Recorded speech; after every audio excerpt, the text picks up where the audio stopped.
Good afternoon and welcome to this webinar.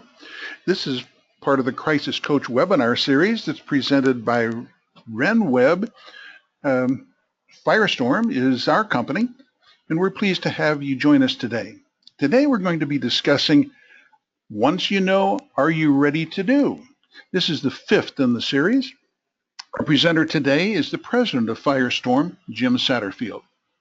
We'd also like to invite you to become our friend on Facebook, Firestorm Solutions. You can also follow us on Twitter, Firestorm Soul. There's a hashtag. That hashtag is Crisis Coach. Firestorm transforms crisis into value and empowers you to manage risk and crises. Firestorm expertise is crisis management, critical decision support, crisis communication, crisis public relations, and consequence management. Please keep in mind, though, that the presentation today is not complete without the accompanying oral comments and discussion, and the work product must be read in conjunction with advice from your organization's personal counsel. This information should not be considered or interpreted as legal advice or legal opinion.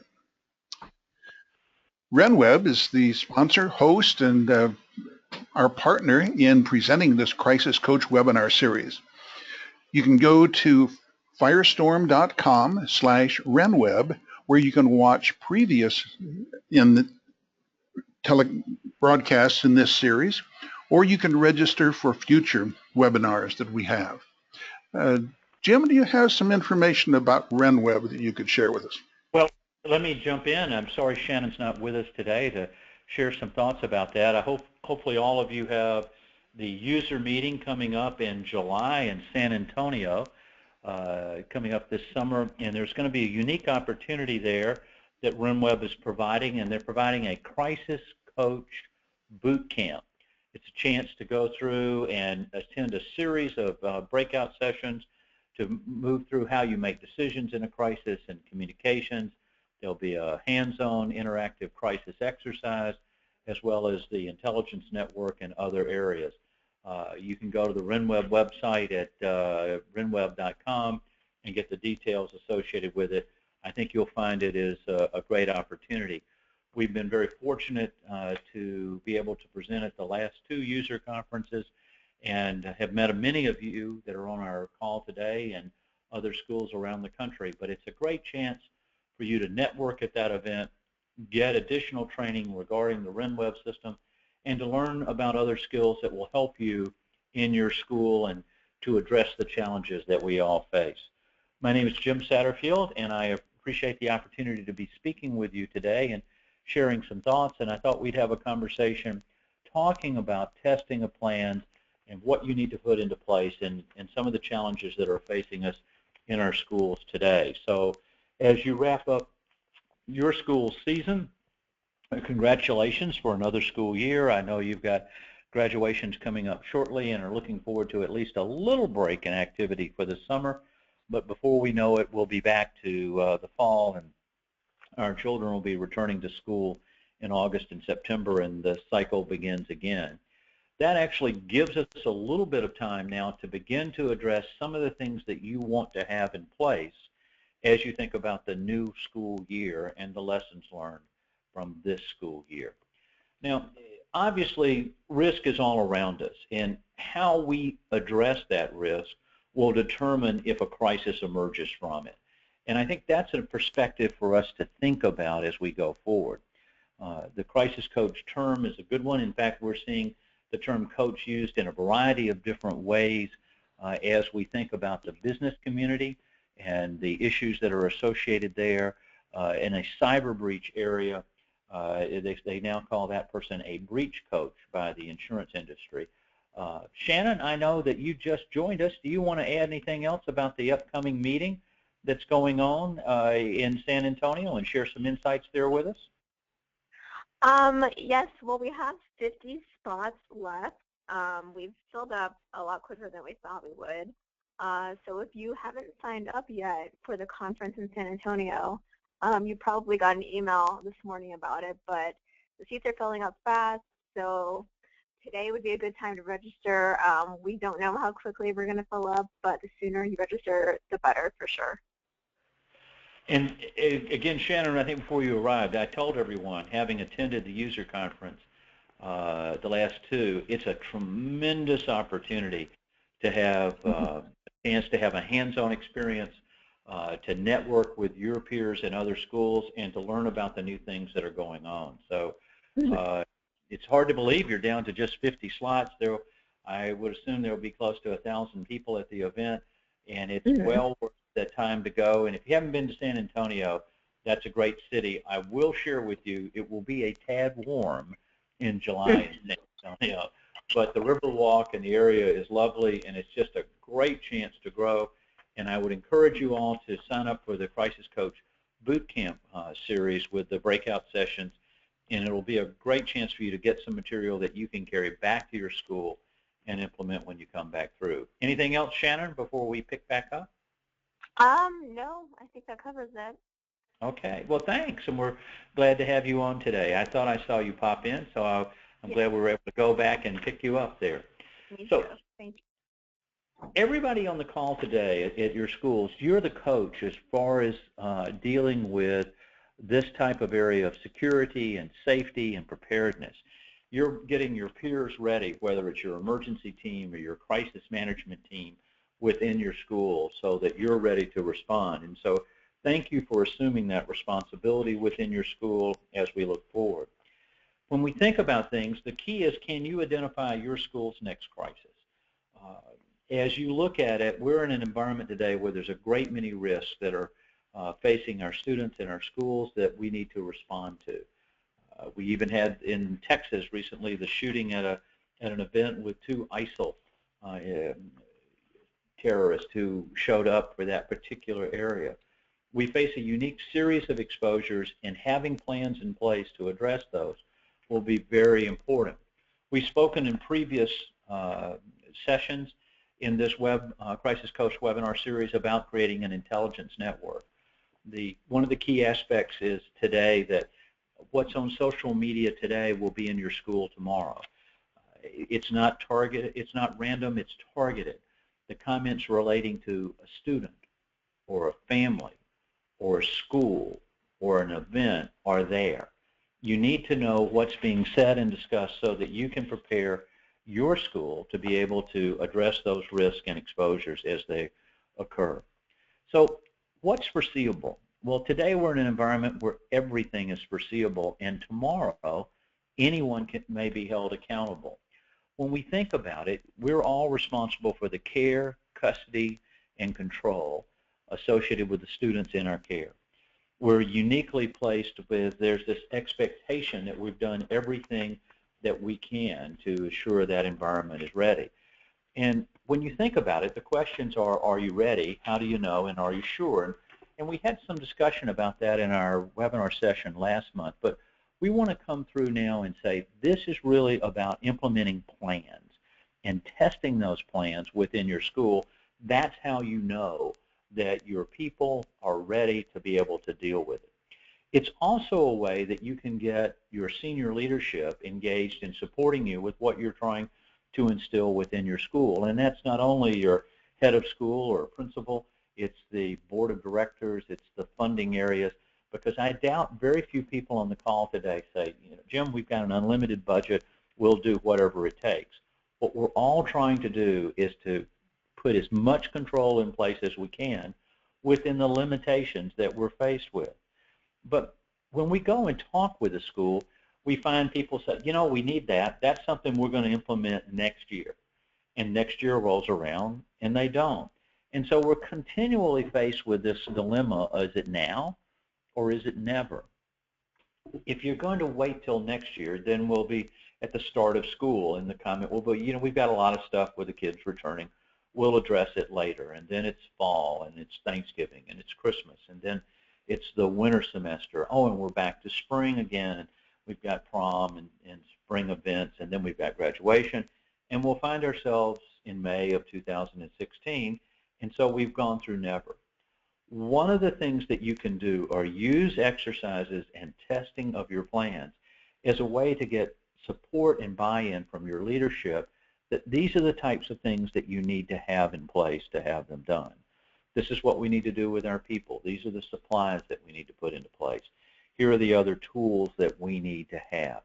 So I would encourage you to think of testing your program as a way to move from the never side over to the now side, and that will make a difference as we will go forward.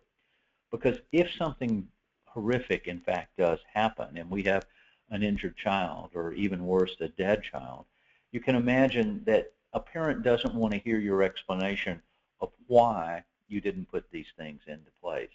And that's a position that no one ever wants to be in. Having done the crisis management at Virginia Tech after the shootings there a number of years ago, Dr. Steger had to pick up the phone and make 32 phone calls to families saying that your loved one won't be coming home.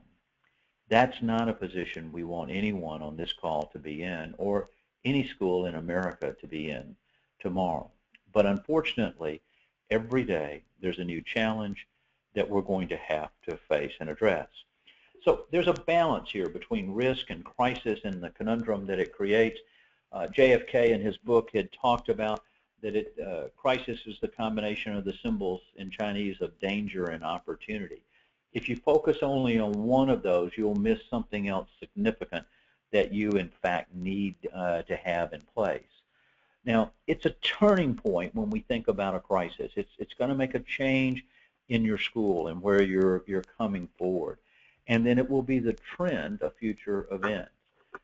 We were doing a webinar this morning with a group of businesses in New York, and they had done a survey of all of their members in the two associations that we were speaking with, and they came back with a startling statistic, which I was amazed about.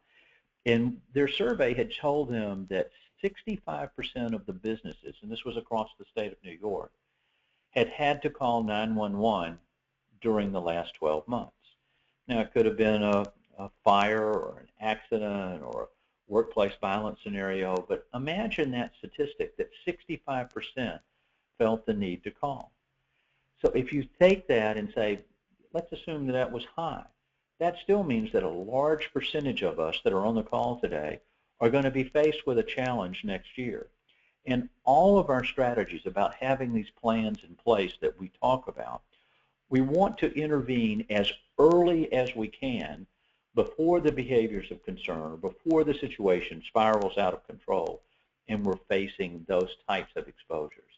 So I would encourage you that one of the best ways that we can understand that is by the testing of plans. And we're going to go into that in increasingly greater detail in the rest of our conversation this afternoon.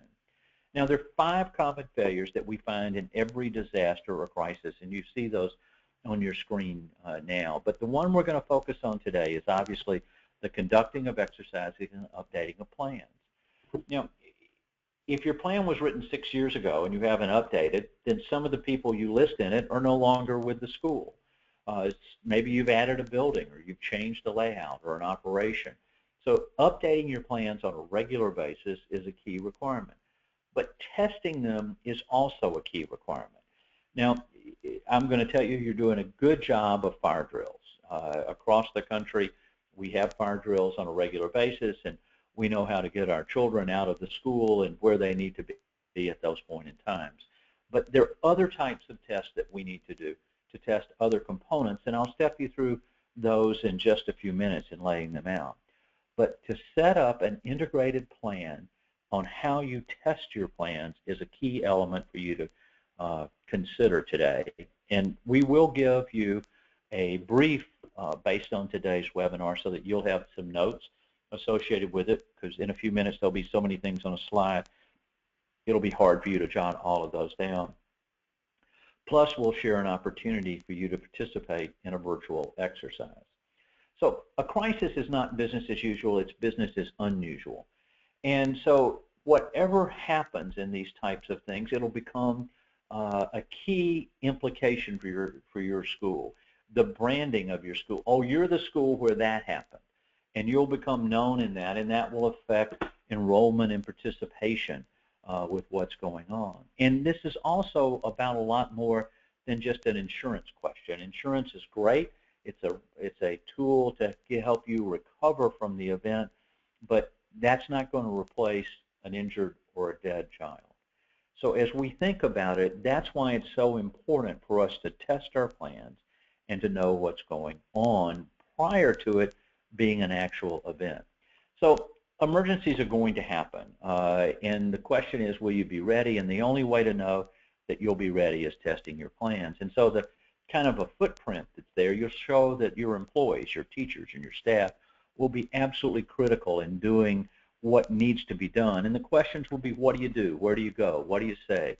What do you not say? What do you need to have in order to make the most out of the particular event that's going on? So I would encourage you that designing it out, testing all the elements that you see here in your plan gives you the certainty that you can speak to a parent and say, we've done everything that we can plan to do. So why do you want to test? And I'm not going to repeat everything that you see up on the screen, but it really gives a chance to have everyone buy in and identify the weaknesses before it actually has happened. It'll also be a part of that now or never slide that you saw earlier to stimulate the change within your school, to have the focus on what are the lessons learned here, what can we do to make a difference, to go through and update your plans. So this is the framework of why we test plans and why that needs to be as much a part of your program, particularly as we think about the new school year and what's going to happen when the teachers and students come back in August and September to start the new fall curriculum. So we're going to build toward that as we go forward. Let's take one step back and focus on the 5 stages of a crisis. And here you see spelled out pre-action, onset, impact assessment, crisis response and recovery, and post. Pre-action is what you're doing today. That's getting training. It's testing your plans. It's sharing the information that you need to have, getting the supplies put into place, setting up a safety team or an emergency team, setting up a crisis management team at the top of your organizations, maybe setting up anonymous reporting or having an administrator on duty strategy and putting those elements there. So you can test that how well people understand your plans and structure is one type of testing you can do. Obviously, as the event occurs, how did you become aware of it?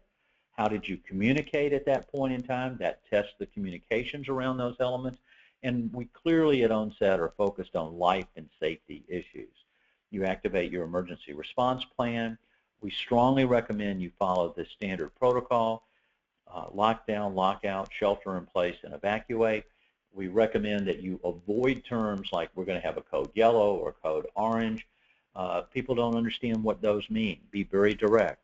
We just finished reviewing the plans for a large school organization, and someone there had taken the National Incident Management System and the incident command structure, took all that off of Homeland Security and FEMA and pasted it into their plans, but it was not integrated with what was going on, and so there was confusion.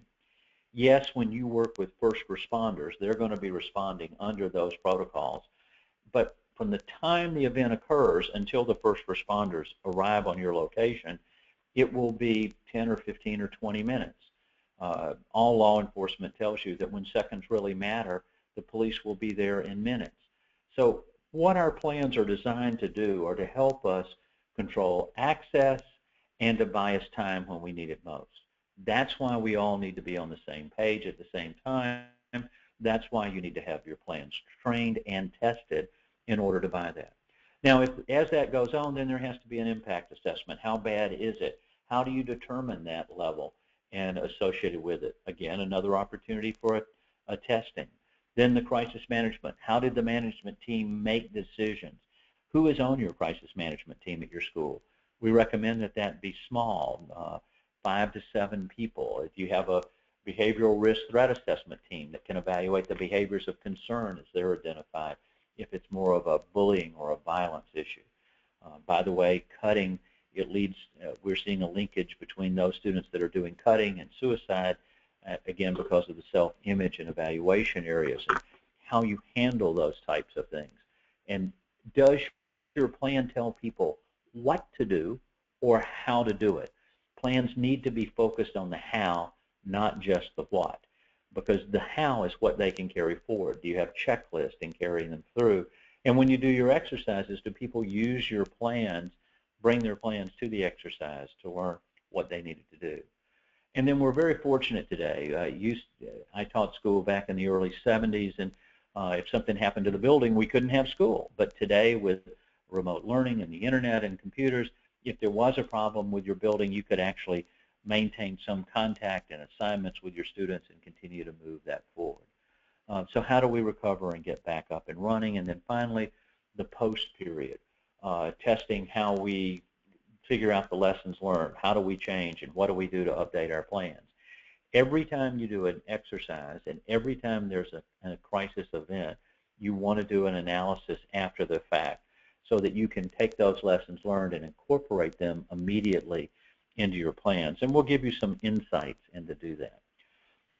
So now if we're going to start to test our plan, let's think about what kinds of questions we think about. And here you see some strategy questions that are coming. What's occurred? What do we know? What's our plan? What are we going to monitor? And I'll share again with you in just a few minutes that everything you learn initially in a crisis is wrong. And so you're forced to make decisions based upon wrong information. That's why it's going to be so very critical to have these things laid out in advance. And we'll talk about that as we continue on. What are the metrics? What are your key messages? For every vulnerability, risk, or threat, what are your key messages back to each stakeholder group that you would have together? And one of the things that we've learned here is that you know how to talk directly to your teachers. You know how to talk to your staff. You know how to reach them during the school day. You know how to reach them at home. The same thing is true with your students and your parents. So if there was an event, you need to be able to communicate with them directly. We communicate directly to them, not through the media to them. And that's an important differential. In fact, I would encourage you to create a little trifold brochure talking about what your plans are. Make sure that every student and parent gets that, and explain to them that if we have an event, if something tragic happens or serious happens, our first responsibility is to communicate to those parents whose children are directly involved, and let them know that if there's a problem, you're going to be the one to tell them. They don't have to go to the media. They don't have to go to other sources. You'll do that. Once we've identified the parents that have been involved and communicated with them, then we can talk about the rest of the school community. And rest assured that we're going to do that. If you'll make that change, you're going to find that that's going to make your life significantly better and eliminate confusion that occurs as the result of someone is trying to sensationalize the events that are going on at your school. So here's some strategy thoughts. But now we're talking about some actions. What are physical actions that you need to take? You're going to have to figure out what happens. You're going to have to establish how you monitor. And again, this concept of creating an intelligence network, and I know we've talked about that in a number of our webinars this year, but that's a key differentiator. Social media is not random, it's targeted. And when somebody's talking on social media, they're talking about a person, they're talking about an event, they're talking about a location, they're talking about a family. There is your opportunity to learn what's happening on social media so that you can take the appropriate steps within your schools. And the good news is now you're able to do that with technology, and it's a great and easy way it's very cost effective for you to monitor what's physically going on, and that'll be an element. In other events here that you'll see, you've got to have your spokesperson. And by the way, your spokesperson, our recommendation is that that is not the head of school, because again, they're going to be busy involved in making the decisions in the crisis. We want someone else. Now, if you attended the Sandy Hook webinar last month, and you had a chance to hear what it was like on the inside of the shootings there and the 911 tapes and etc., you'll know at Sandy Hook they lost the principal, the psychologist, and the assistant principal. The assistant principal was seriously injured. The other two were killed. So the top three people were no longer available to communicate. You need to be prepared to have that communications redundancy and have those individuals trained in advance. in order to be able to perform. So in moving forward from here, what we're looking at here are the benefits of this type of conducting a text exercise. The key here is it lets us make mistakes in a safe environment. Those errors will give us a chance to update or train or coordinate, and that's what you want to be able to do and put into place. And I think planning this now for next year. So we lay out, this is what we're going to do in August, this is what we're doing in September, October, November, December, on through the rest of the school year. So it gives us that opportunity to carry it forward. I'll reiterate, everything you learn in the first 24 hours in a crisis will be wrong. Many times in talking to groups, I'll say, how many of you have more than one child? And you'll see lots of hands go up in the room. And then I ask the question, well, do you have a filter if child 1 says something and child 2 says something, so you can understand and maybe figure out a little better what's going on? And unanimously, everybody says yes. Well, the same thing is true here. You're going to have to interpret the information as it comes to you and figure those things out, and be prepared to have such a structure that you can make decisions even if you're given the wrong information, which unfortunately you will. Now, if we're designing an exercise, we generally do this with a series of escalations. We start with something, and something else happens, and then something else, and something else would occur. And generally there's 3 or 4 escalations in doing a normal test exercise. At each point of the escalations, you want to stop and have the group figure out what's changed. What is it that they know? Notice that the word I used was know and not think. You can only operate on what you know, not what you think. What are you concerned about? What's your plan, your strategy, the actions you're going to take? What are you going to monitor? The reason why you have to monitor is the initial information you received is wrong, so it becomes critical for you to continue to validate that as you move forward. Who are the stakeholders? Who is it that we must communicate? What's our message? What are our key metrics to know how we're doing a job?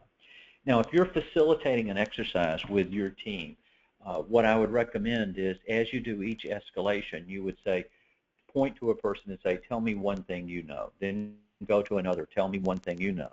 And then move around that way so you get your entire team participating in the discussion, so it's not dominated by one lead player. You want your whole team to grow together, and that's an important approach to take place.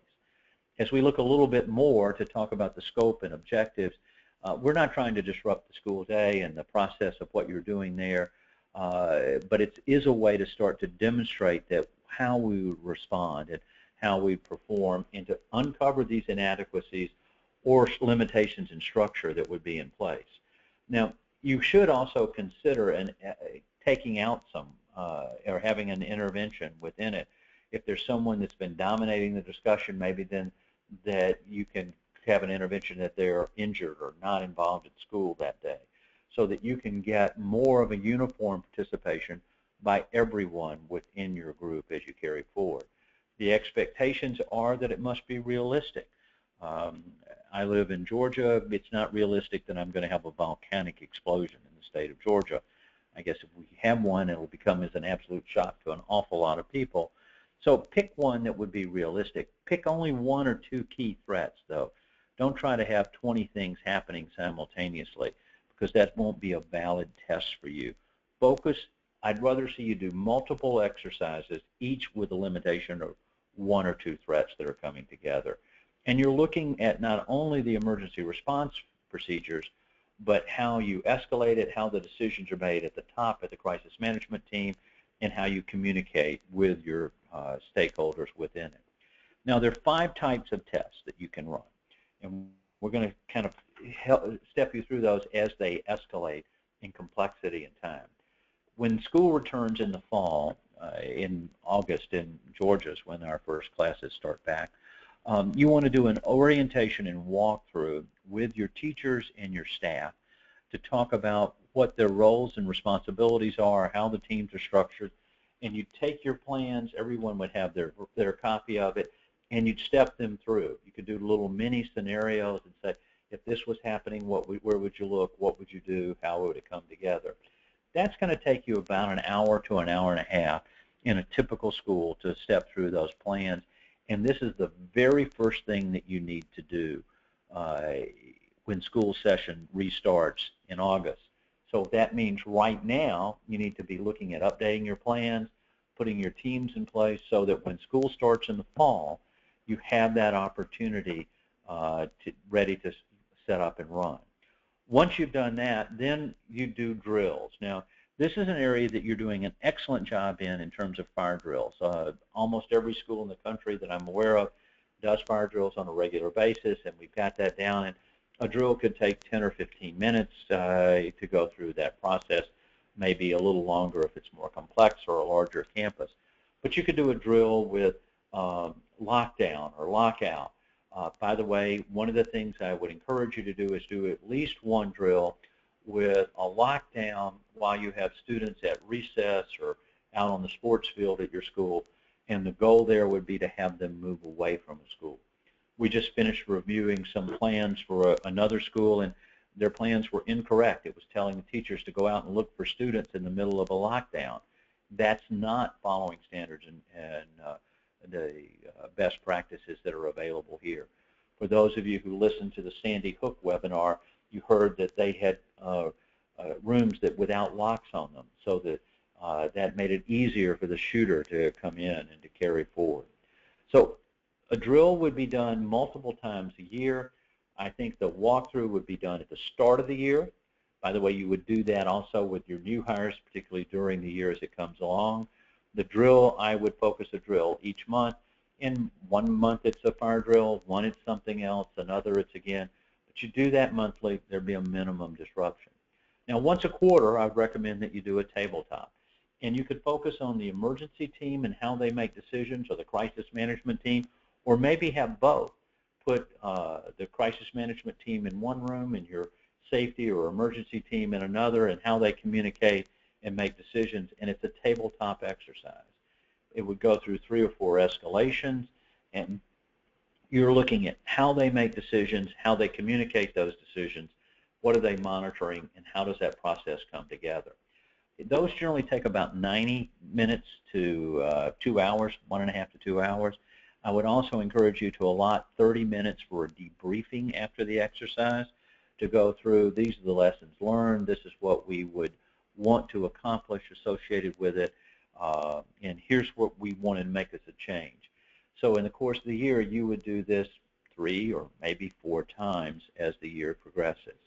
Now, a functional exercise is a little bit more complex. It could be up to 1.5 hours to half a day, and you're really talking about the preparedness, the deployment of resources, if you have emergency supplies, how those are handed out, the rules and the activities on it, and that's more of a functional one. I could see you doing this maybe once in a school year, or doing a full-scale exercise involving your local first responders, your fire or your police or both, and that's generally a couple of hours to a full day event, and you might want to consider doing this every other school year. It may be too much to try to do it in each school year, so it gives us something now to do at the start of the year, something to do monthly with the drills, something to do quarterly with the tabletops, and then either this full scale or back to the functional one once in a school year. As you develop your calendar, your test calendar for the year, it will help you have a better understanding of what's in place. Now, when it's over with, you want to do an analysis. How did it go? Did we meet the objectives that we laid out? What corrective actions do we need to put into place? And we'll go into this a little bit more on each of the following slides. Following it, you want to review and evaluate. You want to give feedback to everybody that was there, share the lessons learning, and then note issues of command, control, coordination, and communication. That's the second up from the bottom bullet. That's where your failures are going to happen. You're going to lose command, you're going to lose control, you're going to lose coordination, you're going to lose communications. And so what you want to do is to figure out, how do we continue to improve our plan to align? Now, we've analyzed hundreds and hundreds of schools nationally in terms of where they are relative to standards and best practices. And we have found that majority of of the schools are below 50% of standards and best practices.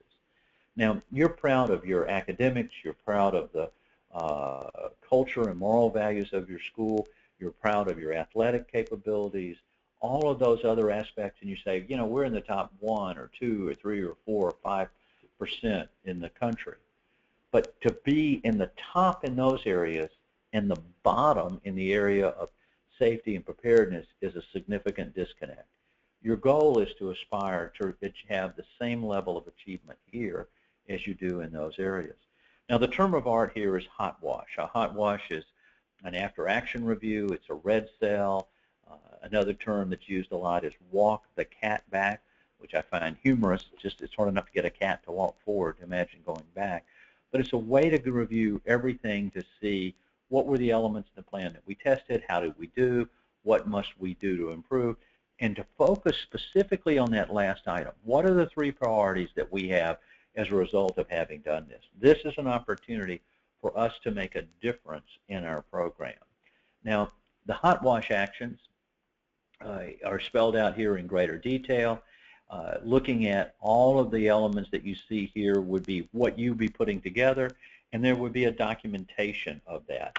And you'd share it with the school leadership.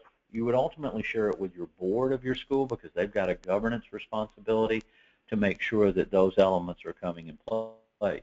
Every time you do a test exercise and every time there is a crisis event at your school, you'll want to do a hot wash because that's an opportunity for you to get better and to carry forward into looking to see how your program can be aligned to standards and best practices. Now, additionally, I would encourage you to evaluate the performance of your team. And if you think about crisis management from a maturity rating, we focus on decision process, roles and responsibilities, information clarity, speed of decision making, and communications effectiveness. Now, we're measuring that on a maturity scale going from a stage 1 where it's kind of a liability and uncertainty associated with it and a surprise, all the way up to the highest level of stage 4 where it's strategic and a part of the culture of your school. The first time you do exercises, you're going to find that you probably are going to be to the left of this chart in a stage 1 type of an environment.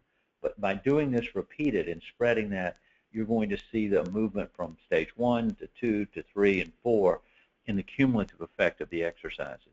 It gives you a way to evaluate how your team is doing. And I find that most teams can self-evaluate very effectively, and they're very realistic of what worked well and what didn't work well.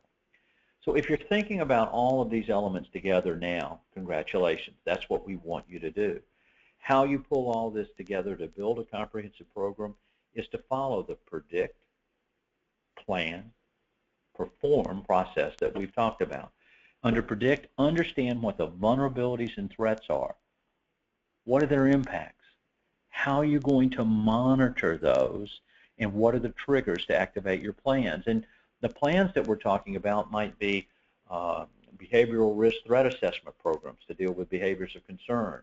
It could be your emergency plans. It could be your crisis management plan. Communicable illness. By the way, there's a significant threat that's emerging now with the return of the avian flu. We've had close to 30 million chickens destroyed in America as a result of the avian flu. This is a material threat to be concerned about, as well as the seasonal flus and other variations of things that are out there associated with it. But your crisis communications plan. For each one of those vulnerabilities and threat, what is your first message, your second, and third? What's the medium by which you're going to communicate it? Who is the spokesperson that's going to carry it forward? So those elements of your plans must be integrated together. Finally, under perform. How have we trained our students? How have we trained our teachers and staff? What exercises are we implementing? Do we have the right supplies available and have them ready to roll? Are we doing the monitoring of social media? And again, social media is not random. It's targeted, and that's a key exposure for us to deal with. And then finally, the decision in the crisis management structure. Do you have an administrator on duty plan? Do you have a central number that can be coordinated and tying all together at any point along the way? So all of that comes together here in following this to develop those areas. So what are your next steps? Do you want to know what will happen tomorrow? And the answer to that is yes. We look at the news every day to determine the weather. We look at those factors that are out there to see what's going on, and we need to know what's going to happen. We recently saw some postings from a student who was doing cutting, and cutting is a precursor to suicide and also to other areas because of the self-image of the individuals that were involved. If I were to show you a posting from a student who was talking about this, and I'd ask you, if this child was in your school, would you want to know? You would say, yes, we want to know. We want to get them help as quickly as we can. Well, that's the environment we're in today, that information is out there. All you have to do is to know how to look for it. And so one of the things that I think you want to do is to evaluate your system and what you're doing within your school to make sure that you have an intelligence network and that that information gets routed to the right people to do the right thing at the right time. Our goal in all of this is to intervene when there's a behavior of concern before it escalates to a threat or an attack or, in a horrible scenario, death. So can you afford not to know? No. There's an expectation because you have care, custody, and control that you know what's going on within your school and that you're keeping the students safe there. So what can you do? A couple of things that you can do immediately. One, if you want to participate in a virtual exercise, we'll set up a time for all of the schools that would like. You can put your team together, and we're going to do a virtual exercise. You can go through how would we make decisions if those events happened here, and participate with other schools across the country. Once we get the list of the schools that want to do it, we'll coordinate with them directly and set up a time that's convenient to have that as an opportunity. If you want to participate in that, let us know. There will be no cost. By the way, that's one of the benefits of your relationship with RenWeb, and we rarely pay people to take our advice, but it is a great opportunity for you to have that chance with your team as it would develop within your school. The second is that if you would like to have an opportunity to listen to the webinar we did on Sandy Hook and to experience that in a private viewing for your school's emergency team or crisis team, let us know and we'll coordinate that. We'll do a facilitated review of that again. And for those of you who listened, you heard the impacts of what those 911 tapes sounded like, what the confusion was like, and how that would impact together. It's a great way to build your team, and again, we'll make that available to you and your team at no cost. You might want to know how your plans align to standards or best practices, or how you could create your own intelligence network, or even have some training. We certainly would be glad to help in any of those areas. So if you want an analysis of your plans, because this is underwritten by RenWeb, it's available to you at no cost. It's a $2,500 value. If you haven't done that yet with your plans, I would encourage you to do so. It's a great way to understand where you are and where you need to go and how you need to get there. Additionally, I'd like to thank RenWeb and Shannon for helping us today and talk about what's going on in our schools and what we need to address and how we need to do it. Shannon, before we close today, is there anything you want to add to today's webinar? Just thank you for all the important information you've shared. If you've enjoyed today's webinar, keep an eye out on your email for next month's webinar invitation. And we hope to see you then or in person at the Power Conference in San Antonio this July. And the Power Conference is a great opportunity, and Shannon shared that there looks like there's not that many, but a few dozen seats left. So I would encourage you to come and meet us there and go through the Crisis Coach Boot Camp and have a chance to participate with other schools and network. The networking opportunities there are excellent. If you've got questions about today's material, you can go to our website at firestorm.com. There's a contact form there. Tell us your question and we'll try to reach directly back out to you. Or you can send us an email at webinars@firestorm.com or give us a call on the number. We're going to make every effort to reach out to everyone on the call today and answer your questions, because we didn't have a chance today in our time period to get to all of those, but we will reach back out to you and try to answer those. test your plans. One more time, test your plans. In your academic classrooms, you give tests to see, did the information get absorbed, did it get understood, and can the student use it? The same thing is true with the plans within your school. You've got to make sure that your teachers, your staff, and your students and your parents know, because that will make a difference. And when the seconds really matter, is not the time to try to get out a book and figure it out. We'll be glad to help. Let us know. We'll be in touch. And until our webinar next month, have a great day. And I look forward to seeing you all in San Antonio in July. Thanks, everyone. Thanks for all you're doing every day for our children. Goodbye.